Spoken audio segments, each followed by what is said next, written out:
નમસ્કાર દર્શક મિત્રો, હું વિવેક કલોલા આપ સર્વેનું YouTube ચેનલમાં હાર્દિક સ્વાગત કરું છું. મિત્રો 120 ગોલ્ડન રૂલ્સ ઓફ ઇંગ્લિશ ગ્રામરની જે આપણી સિરીઝ ચાલી રહી છે એની અંદર આજે આપણે રૂલ નંબર 47 જોવાના છીએ. અને રૂલ નંબર 47 છે મિત્રો કે આર્ટિકલ ધ છે કઈ કઈ જગ્યાએ નથી લાગતો.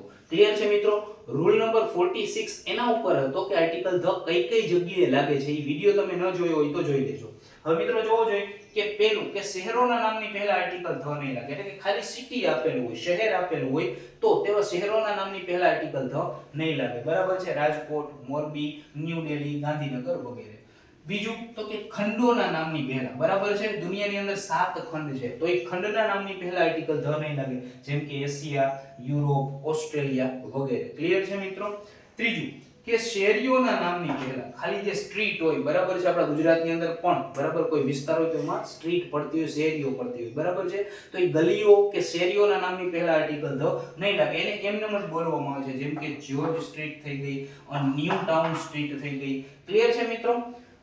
એના પછી છે કે એક જ ટાપુઓના નામની પહેલા. બરાબર છે?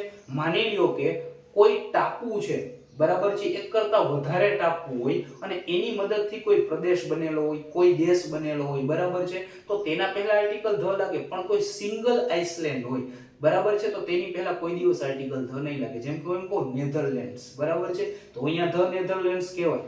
બરાબર છે? કારણ કે એક કરતા વધારે ટાપુઓની મદદથી એ બનેલો છે.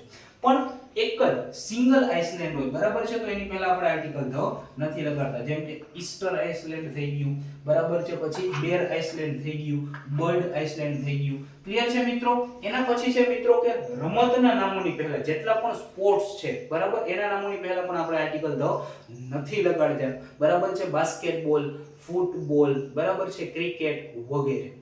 એના પછી છે મિત્રો જોવો જોઈએ ભાષાઓની પહેલા. બરાબર છે?